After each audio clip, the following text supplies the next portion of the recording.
গাজায় চলমান সংঘর্ষ থামাতে একটি যুক্তরাষ্ট্র সমর্থিত যুদ্ধবিরতি প্রস্তাবে ইতিবাচক সাড়া দিয়েছে ফিলিস্তিনের স্বাধীনতাকামী গোষ্ঠী হামাস। বার্তা সংস্থা রয়টার্সের প্রতিবেদনে বলা হয়েছে, শুক্রবার 4 জুলাই হামাস জানিয়েছে মার্কিন মধ্যস্থতায় গাজার যুদ্ধবিরতি প্রস্তাবে তারা ইতিবাচক জবাব দিয়েছে এবং চুক্তি বাস্তবায়নের জন্য আলোচনায় অংশ নিতে প্রস্তুত, যেখানে জিম্মিদের মুক্তি এবং সংঘাতের অবসানের জন্য আলোচনার কথা বলা হয়েছে। এক বিবৃতিতে হামাস জানিয়েছে, গাজায় আমাদের জনগণের বিরুদ্ধে আগ্রাসন বন্ধ করার জন্য মধ্যস্থতাকারীদের সর্বশেষ প্রস্তাব সম্পর্কে হামাস নিজেদের মধ্যে পরামর্শ এবং ফিলিস্তিনি অন্যান্য দলের সাথে আলোচনা সম্পন্ন করেছে।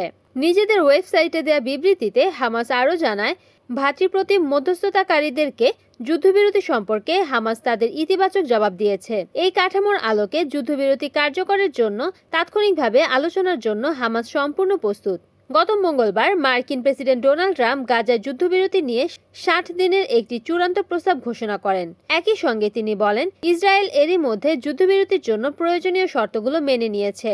এই সময়ে যুদ্ধের স্থায়ী সমাধানের প্রচেষ্টা চলবে। জাতিসংঘের মানবাধিকার দপ্তর জানায়, যুক্তরাষ্ট্র ইসরায়েল সমর্থিত ত্রাণ কেন্দ্র ও কনভয়ের আশেপাশে নিহতের সংখ্যা অন্তত 613, তাদের বেশিরভাগই শিশু ও তরুণ।